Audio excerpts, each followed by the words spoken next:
The knife of the father is never out of the heart of his children. That's what my point is. That breaks my heart. When I see Cody being rejected, Something, and I'm like, no, we can be adults here. Robyn hates girl game. Well, hello, lady. Coyote Pass. It's just ridiculous.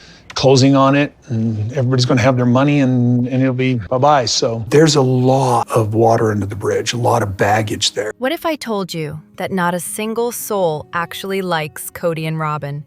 And even the internet agrees. Briana Chicken Fry, of Special Forces fame, recently revealed her fear that Sister Wives viewers might come after her for suggesting that Robyn Brown wanted to kill her. The mere thought was enough to induce secondhand embarrassment in anyone familiar with this show's viewer base.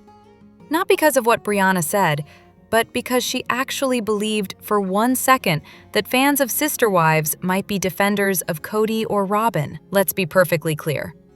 No one is watching Sister Wives to cheer on Cody Brown or his perennially weepy fourth wife. The overwhelming consensus across the internet, and yes, even in the dark corners of Facebook groups, is that Cody and Robyn are not merely disliked, they are universally loathed.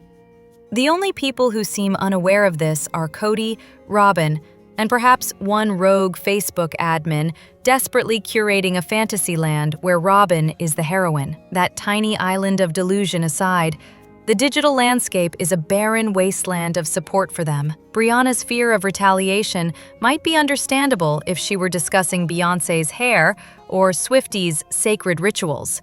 But Cody Brown? The man's approval rating is somewhere between cracked iPhone screen and airport tuna sandwich. In fact, it's hard to find any visible fandom for the Browns' remaining duo unless you count the occasional deranged Reddit account typing in all caps in their defense, widely assumed to be one of Robyn's children, or possibly Cody himself with too much free time and not enough dignity. And then there's the hilariously tragic spectacle of Robyn supposedly refusing to join Special Forces because she wanted to kill Briana. That excuse, flimsy even by reality TV standards, becomes even more laughable when you consider the likely reality. Robyn didn't want to show up because she knew she'd be the most unpopular contestant there, outaged, outliked, and stripped of the delusion that she's the hot wife. Her absence wasn't a murder plot, it was ego preservation. As for Cody, he remains a masterclass in delusion and self-inflation. His claim of a hamstring tear on day 3 of the competition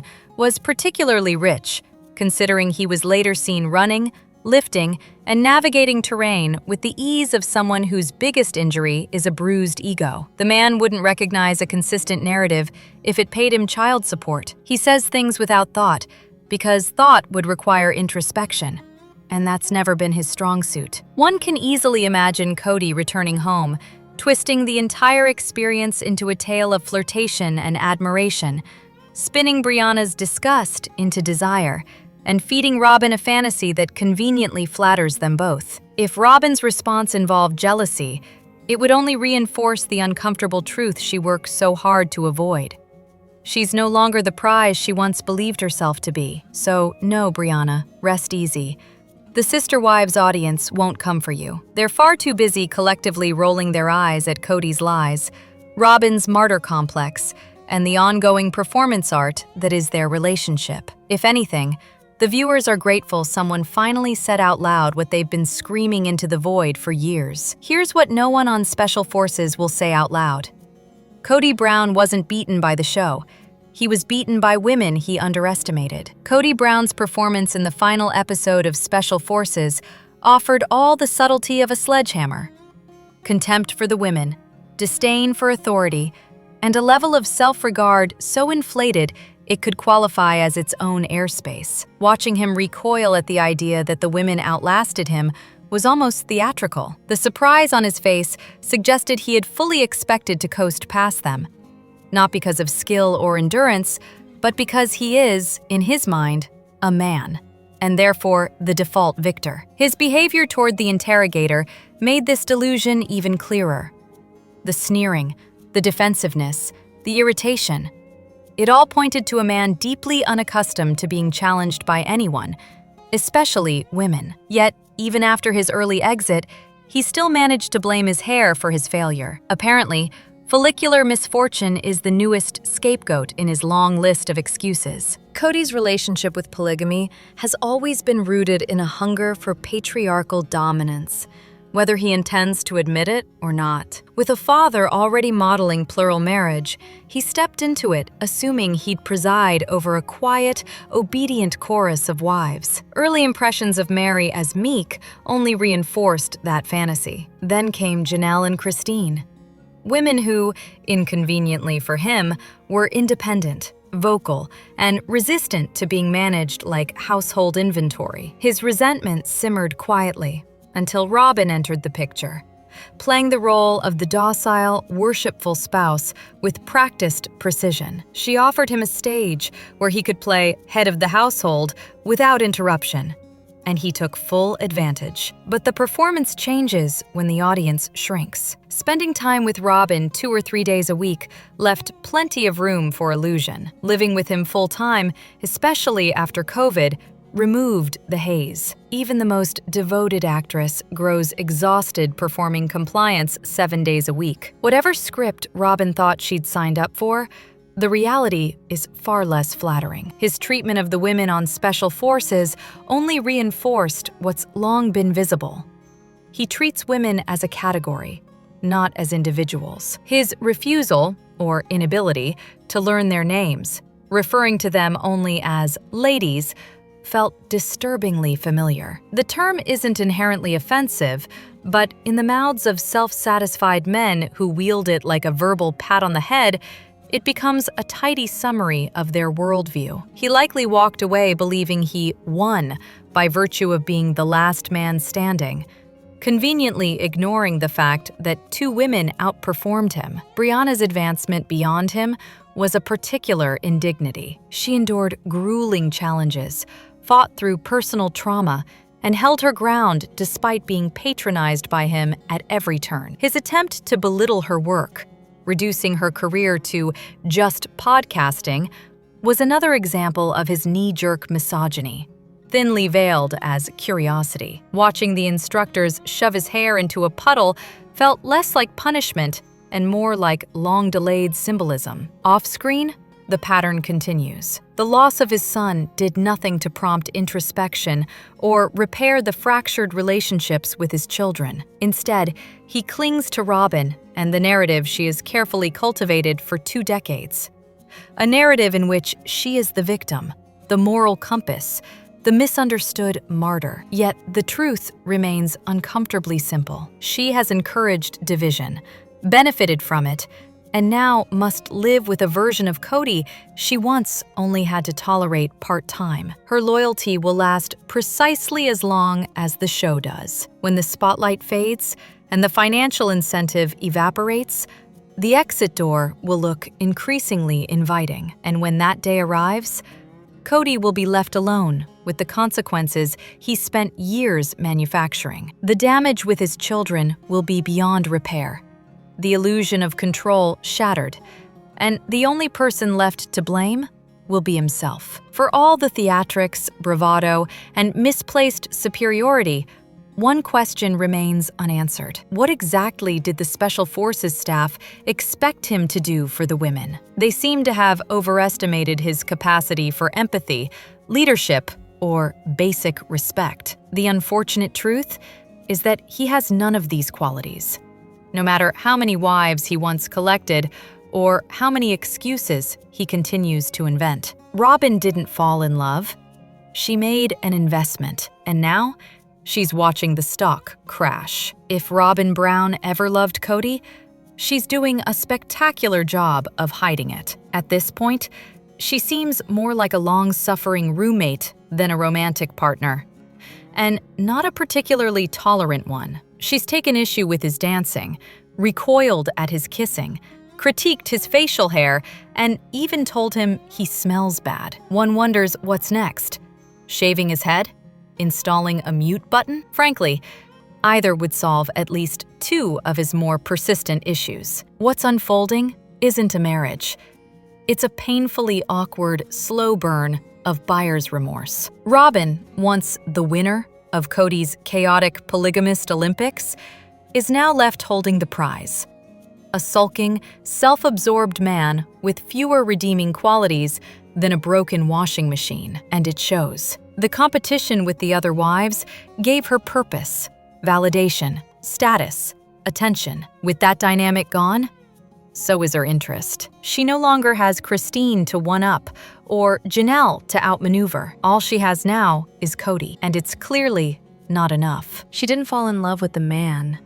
She fell in love with the empire, the lifestyle Cody and his ex-wives built, a lifestyle she benefited from without ever having to construct it herself, is what truly drew her in. She entered the relationship at the height of the family's financial and emotional investment in plural marriage. Now that the structure has collapsed, she's discovering just how little there is to admire beneath the coiffed hair and performative charm. Perhaps most ironic is how Cody once wooed her by pretending to love his other wives. He paraded emotional connection like it was proof of moral superiority. Now, Robyn is left to reckon with the realization that those gestures were hollow, transactional, and strategic. It wasn't love. It was theater. And the moment the curtain fell, she was stuck in the front row, forced to watch the man behind the mask try and fail to improvise affection. Even Robyn's disdain for girl games seems tragically misaligned with her current situation. After years of benefiting from emotional triangulation, she now finds herself alone with a man who needs constant ego maintenance, yet gives back nothing but complaints, excuses, and possibly bad breath. In the end, Robyn didn't win a husband. She won a cautionary tale. And as she climbs into that luxurious home each night, the one built on the ruins of a fractured family, she may find that no amount of square footage can mask the stench of a love story gone sour. Robyn didn't marry a man. She married a franchise. And now, she's stuck with the reruns. So now, Cody Brown wants to get Robyn off TV. How noble. After spending over a decade parading his family's dysfunction for ratings, he's suddenly concerned about privacy, or more likely, about optics. One could generously assume this desire stems from a protective instinct.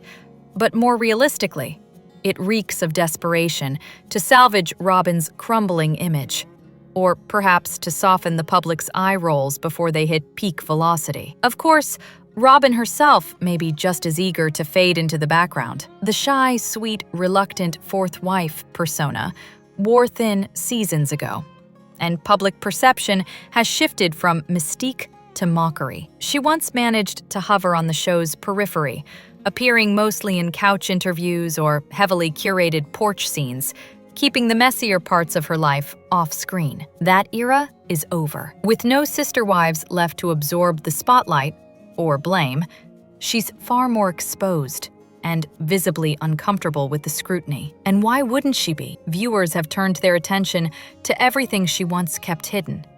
The cluttered home, the endless shopping halls, the increasingly unconvincing sob stories. The internet isn't buying the bashful act anymore. What some still charitably call shyness now reads more like embarrassment.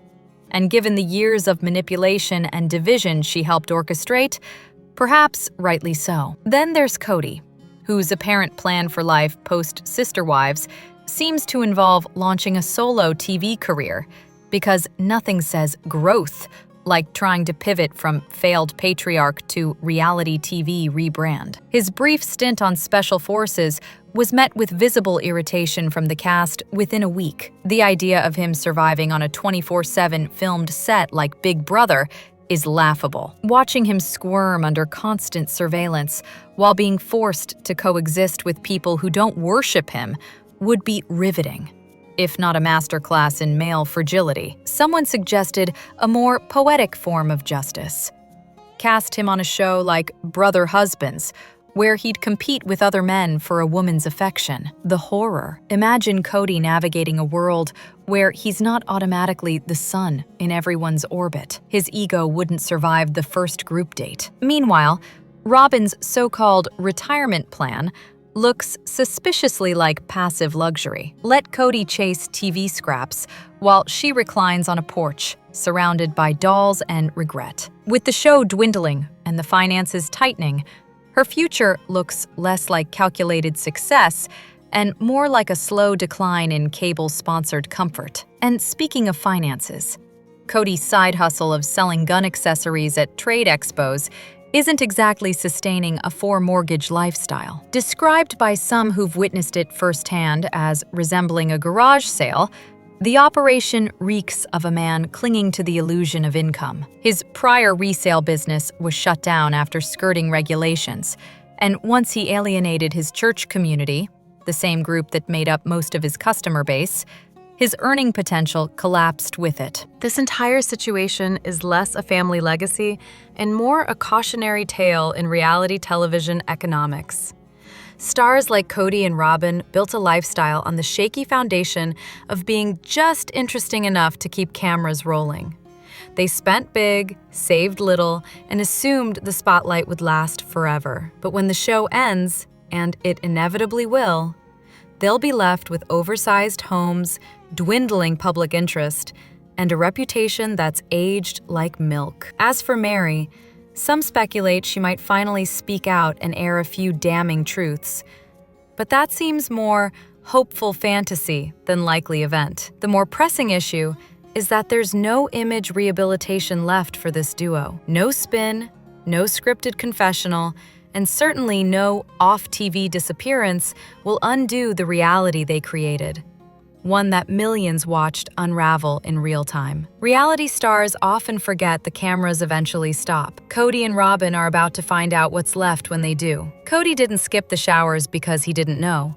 They had cameras, soap, and footage to prove it. He skipped them on purpose. Cody Brown's stint on Special Forces delivered yet another chapter in his lifelong commitment to baffling dishonesty and questionable hygiene. His claim that he didn't know they could take showers would be amusing if it weren't such an insult to basic intelligence. Not only had he reportedly watched previous seasons, where the showers were shown on camera, but the audience had seen them too. It was a lie he told with the confidence of a man who forgets his viewers have functioning eyes. What made the excuse even more absurd was the fact that footage clearly showed other contestants washing up. This wasn't ignorance, it was performance, and not a convincing one. The truth is far simpler.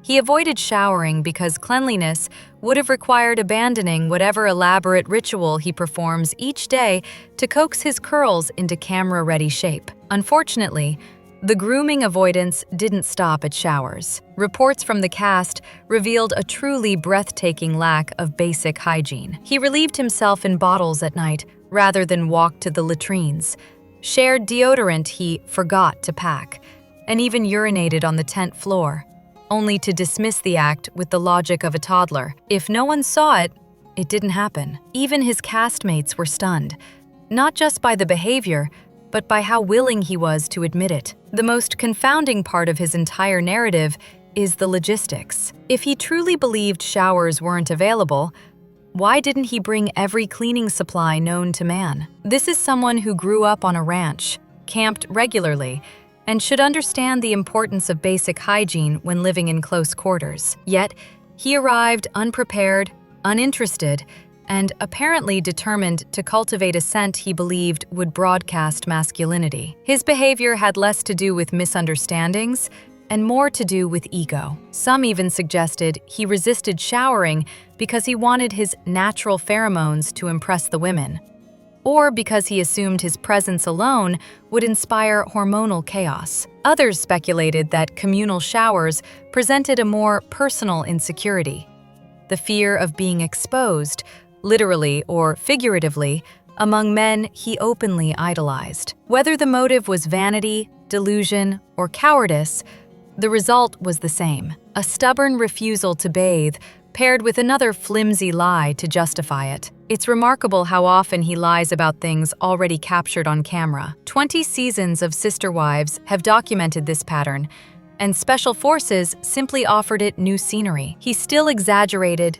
deflected, and rewrote reality while expecting everyone around him to applaud his version. Even those who typically avoid bathing admitted that his behavior transcended laziness and entered the realm of deliberate filth. It takes considerable confidence, or astonishing lack of self-awareness, to intentionally present oneself as unclean among strangers. Yet there he was, walking around shirtless, unwashed, and seemingly proud of it. His claims about not knowing the rules weren't misguided. They were hollow attempts to justify a choice he'd already made. Whether driven by delusion, ego, or sheer disregard for others, the result was an unmistakable portrait of a man whose relationship with truth and hygiene remains, at best, inconsistent, and at worst, completely non-existent. Cody says he's close with 7 of his kids, but what he's really saying is, I like the ones who still live with Robyn. Cody Brown has developed a remarkable new skill: creative arithmetic. In a recent interview, he confidently reframed his fractured family dynamics with a math problem so distorted it deserves its own curriculum. Asked about his relationships with his children, he launched into a familiar monologue about how the family broke down after the divorces. What he omitted, of course, was the part where he engineered that breakdown by neglecting and alienating 13 of his children and their mothers. His version of the story is simple. He has a great relationship with 3 daughters, a working relationship with 4 others, and he's working on the rest. The translation is less flattering. Those 3 daughters are almost certainly Robyn's: Aurora, Briana, and Ari. The 4 working relationships? Also Robyn's children, including Solomon. In other words, the grand total of loving or functional connections is not 7. It's 4, and all 4 come from the same household. Yet Cody presents this as a triumph, as though he's a devoted father rebuilding a fractured brood, rather than a man who systematically turned on nearly every child not connected to his favored wife. His interviews are carefully crafted to imply that his children were young, impressionable, and manipulated by their mothers. The truth is the opposite. Many were adults at the time of the divorces. His attempt to revise their ages didn't go unnoticed. Even fellow cast members looked stunned when he accidentally admitted they were grown. The disbelief was especially visible from Andrew and his wife, who could barely conceal their reactions whenever Cody spoke. Her expressions ranged from eye roll to outright disgust, appropriate responses to a man who insists on rewriting his family history on camera. As for his self-proclaimed efforts to mend relationships, they appeared to be more about optics than sincerity. The sudden rounds of house-to-house apologies conveniently coincided with his entrance into Special Forces. Once the show began, the performance ended. Whatever reconciliation he teased was merely a prelude to his next television appearance, not a genuine attempt to repair the damage he created. And then there's Robyn, whose role in this saga is unmistakable. Her arrival in the family signaled a shift from plural marriage to monogamous ambition. From the beginning, she operated with one objective: secure Cody entirely for herself. She manipulated dynamics, fed insecurities, and exploited rivalries until the other wives' departures became inevitable. Now that she has him exclusively, the victory looks hollow. Her demeanor around him, flinching at his touch, visibly disinterested, increasingly resentful, reveals a woman who won a competition she never actually wanted to finish. Ironically, the wives she worked so tirelessly to edge out are thriving, stronger, happier, and, in many cases, more radiant than ever. They stand as living proof that escape was liberation. Meanwhile, Robyn's earlier advantages, youth, attention, control, are slipping. The poetic symmetry is difficult to ignore. Even Cody's attempts to categorize his relationships are muddled. He describes 3 daughters he is close to, 4 others with whom things are working, and then a vague assortment of children he is working on. The numbers never add up, largely because the reality behind them is so inconvenient. His connection with Solomon is tepid at best. His bond with Robyn's eldest son is virtually non-existent. Yet, he strings these half-relationships together as if they form a cohesive narrative of paternal redemption. The truth is simpler. 5 children live in his home, and those 5 receive what attention he offers because proximity is the only criterion that matters. He openly admits this, framing it as reciprocity rather than favoritism. Even Dayton's occasional returns to watch Special Forces are touted as evidence of closeness rather than minimal tolerance. Cody's math works only if one ignores every variable that exposes the truth. And if there is one constant in his story, it is this: he is no closer to understanding the damage he caused than he is to accurately counting his relationships. Cody claimed he and Janelle nearly cut Mary out of the land deal. But it's not the betrayal you think it is. The latest episode of Sister Wives featured yet another attempt by Cody Brown to paint himself as the reluctant victim of his own manipulations, this time by suggesting that he and Janelle were somehow colluding to sell Coyote Pass without Mary's involvement. Naturally, the confusion followed. Was Janelle actually complicit in Cody's underhanded plan? Or was this just another masterclass in reality TV editing and Cody brand revisionism? Let's be clear. Cody never explicitly claimed that such a deal happened. What he actually said was that Mary and Robyn frustrated him so much that he wanted to go to Janelle and propose a backdoor deal. Keyword: wanted. This wasn't a plan in motion. It was a tantrum disguised as strategy. As for Janelle, there is zero indication that she supported, encouraged, or even entertained the idea. When Cody claimed he could force a sale, her response was more legal realism than agreement. She simply acknowledged that, yes, he could do that. That's not complicity. That's understanding how deeds and signatures work. Her tone, her expression, and her later actions all suggest she found the idea distasteful, hardly a smoking gun. The producers, in classic TLC fashion, played their usual editing games, juxtaposing clips filmed at different times and out of context to manufacture tension. The result? A manufactured ambiguity that makes Janelle look like a potential co-conspirator. It worked for those who weren't paying attention, but viewers who followed the timeline closely know better. In fact, it was Janelle who warned Mary to retain legal counsel early on, specifically because she knew what Cody was capable of. That phone call wasn't out of politeness. It was self-preservation, cloaked in solidarity. Mary herself later expressed gratitude for Janelle's support, and the two even shared a rare moment of unity and physical affection at Coyote Pass. If there had been betrayal between them, it certainly didn't show there. The true source of Mary's ire wasn't Janelle. It was Robyn. And why wouldn't it be? Robyn, who spent years quietly benefiting from Cody's shifting priorities and growing disdain for the other wives, has never convincingly advocated for fairness when it might come at her own expense. Any claim that she was suddenly championing ethical land distribution is as unconvincing as her tears. Abundant in quantity, suspicious in timing. More likely, her hesitation around the land deal was driven by personal interest. That acreage was never just about family unity.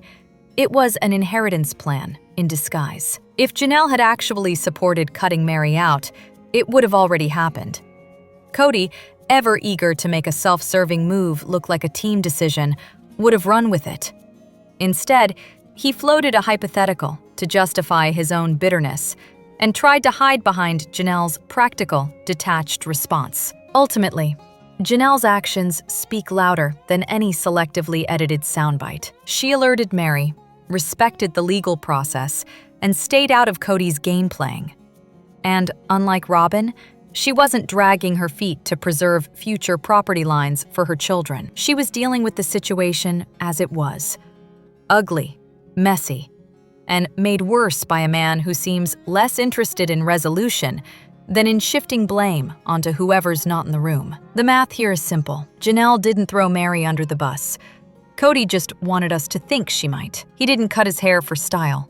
He cut it because a new audience finally told him the truth. After years of defiantly clinging to what can only be described as a sun-damaged, ego-fueled mop, Cody Brown has finally cut his hair, or at least appears to have trimmed it. The question isn't what he cut, it's why. And the answer, as with most things Cody, seems rooted not in self-awareness, but in shame. It wasn't years of viewers mocking his stringy curls. It wasn't the sister wives' audience likening his look to a wind-blown scarecrow. It wasn't even his ex-wives chuckling through talking heads while describing his vanity. No. The catalyst came when Cody entered a new arena, Special Forces, and was no longer the center of his own universe, but just another out-of-place man playing soldier, surrounded by men he likely perceived as stronger, cooler, and more respected. The reality of his appearance finally hit him where it hurts. His fragile masculinity. Suddenly, the mockery mattered. When a panel of battle-hardened strangers and television editors visually reduced him to off-brand Chucky doll, the decades-long warnings from women, his wives, his audience, the internet, were no longer just noise. They became a crisis. The disheveled mane that once symbolized his self-image now screamed midlife delusion. So, snip snip. Of course, the transformation wasn't total. From certain angles, the infamous poof still lingers in the back, resembling something between an aging pageant contestant's updo and a retired televangelist's final stand. It's possible he didn't actually cut it at all and simply pinned it back in some last-ditch attempt to rebrand without letting go. But whether cut or clipped, the decision had little to do with evolving taste and everything to do with exposure. On Sister Wives, Cody could dismiss criticism as bitterness. If women laughed at his hair, it was just the haters. But when outsiders, particularly male outsiders, pointed out the same thing, suddenly it registered. Apparently, ridicule only counts when it doesn't come from Sister Wives fans. And then there's the theory that he was influenced by his clear admiration for Special Forces host Rudy Reyes, whose short, military-style hair undoubtedly made Cody's scraggly layers look even more absurd by comparison. Imitation, as they say, is the sincerest form of flattery. Or, in Cody's case, a panicked attempt at social camouflage. Of course, this entire transformation may have also been a final grasp at relevance. A change for the cameras, not for the mirror. After all, why wait until the peak of his public humiliation to finally listen to what's been shouted at screens for over a decade? Ultimately, Cody's haircut isn't a style decision. It's a symbolic retreat, not from vanity, he has plenty of that left, but from the illusion that his old persona was still working. He's no longer the shirtless backyard philosopher with ABS and flowing locks, adored by multiple wives. He's the punchline, the novelty, the awkward, shirtless contestant on a military reality show who thought his curls were still charming. And now, as the hair falls and the delusions crack, it's clear. What finally cut through wasn't a pair of scissors. It was a reality check. Subscribe.